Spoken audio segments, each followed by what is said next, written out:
Hi, fundraising is one of the biggest responsibilities for startup founders, often taking up to 50% or more of their productive time.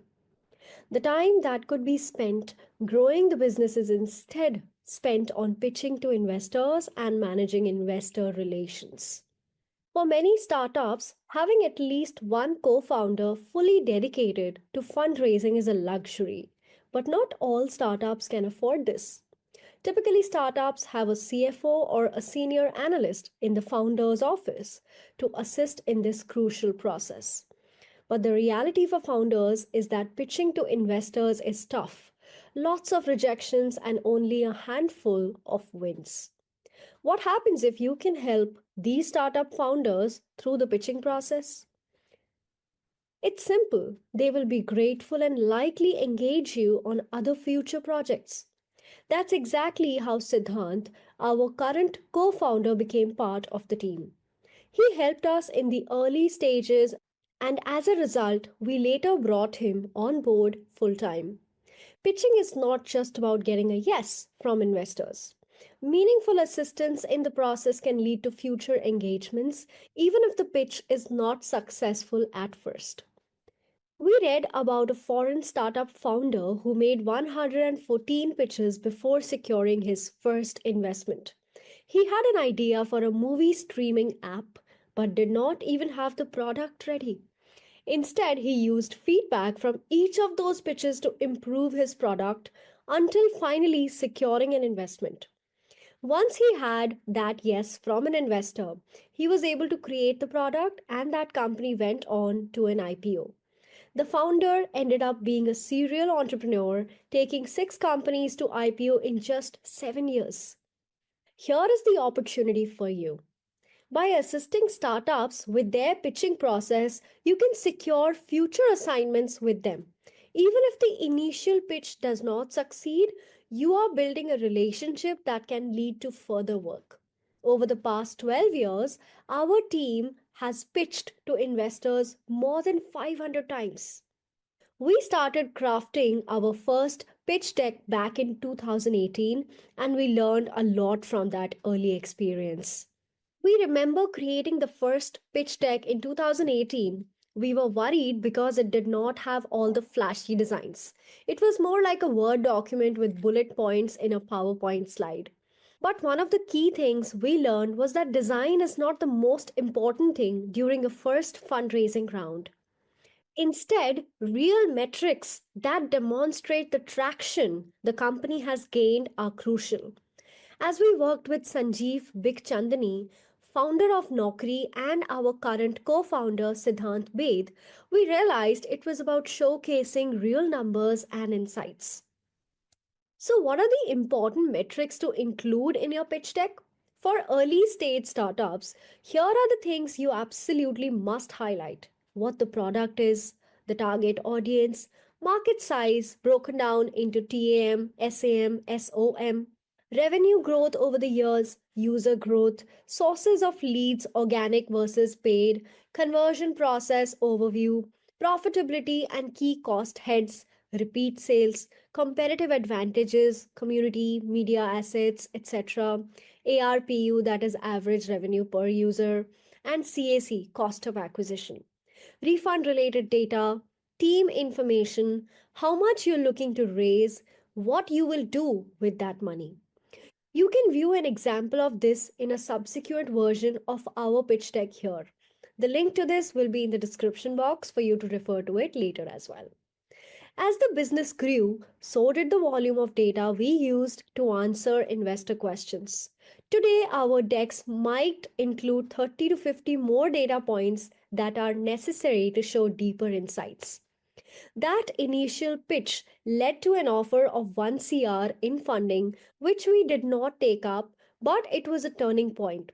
We even sparked interest from a billionaire investor who had launched India's first homegrown private equity fund based on that initial pitch deck. As we pitched more and more, we realized that it was not just about the numbers. The narrative behind the pitch was what truly made it resonate with investors. A compelling story became essential to building trust. A few years back, we worked with Rooster, a company charging 8 lakhs to create a pitch deck for clients. They had a 3-month waiting list, but after 4 months of collaboration, we finally had a deck that was breathtaking. Here is the final presentation they created for us. The link again is in the description box. You can refer to it later as well.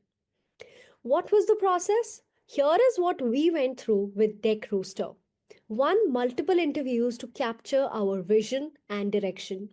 Second, wireframe creation. This was the early stage where ideas were jotted down in a minimal design format. Third, PPT slides fleshed out in Excel. The PPT slides were further fleshed out in an Excel sheet with columns for comments and further information, and even Word documents like this one on your screen. We were given 2 to 3 options to choose which narrative we preferred. Here is what those designs looked like. Fourth stage, design phase. Once the narrative was finalized, design was added. And finally, the fifth one, iterations. We kept iterating on the design and the content, refining our story and data points. We soon realized that presenting a beautiful deck is not enough. It's essential to include personal stories from the founders. These stories help to humanize the pitch and make it more relatable. For example, we shared how Ramanuj and Abhyuday initially struggled to become corporate lawyers, only to realize that the education system had not prepared them for the real world. That personal touch connected deeply with investors. They saw our authenticity, the go getter attitude, and the commitment to solving problems.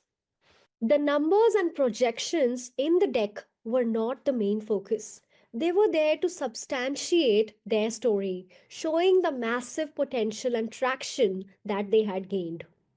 Investors really appreciated that they spoke from the heart, not just from the slides. When the founders presented the pitch during roadshows, investors gave them raving reviews because they were not just reading from a deck, they were sharing their real journey and passion. Here is a photo of Abhyuday delivering part of the pitch at a roadshow in Singapore. The link to this deck is also in the description box for you to refer to it later. Now, here is a quick recap of the key elements that made the pitch successful. One, development of a clear narrative for the deck. Next, presentation of meaningful data that supports the story. Designing the presentation using AI tools like Gamma can also help.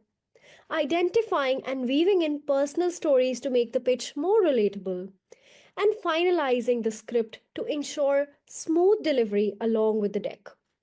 Preparing a pitch deck is just the beginning. Fundraising is a journey that continues throughout the startup's life cycle, typically repeating every 12 to 18 months. Even after the initial pitch, founders need ongoing support with investor questions, projections, and fund utilization plans, due diligence, financial, legal, and business, negotiation and finalization of term sheets, and post investment reporting and budget preparation. Even after securing funding, startups still need help with day to day financial management like data analysis, financial MIS, treasury, and cash flow management. If you can assist with these tasks, you are building long term relationships with the startup, making yourself indispensable. Would you be interested in helping US startups craft their pitch decks and guide them through the fundraising process? Do you see yourself providing valuable services to early stage startups? How did you find this process? Is it doable for you? Did you learn something new today? If you want to learn how to create pitch decks and assist startups in their fundraising journey, join our free 3-day bootcamp. It's live only and will be conducted online over 9 hours. You can attend from anywhere, no recordings will be available, so be sure you attend live. Set a reminder so that you don't miss it. See you there.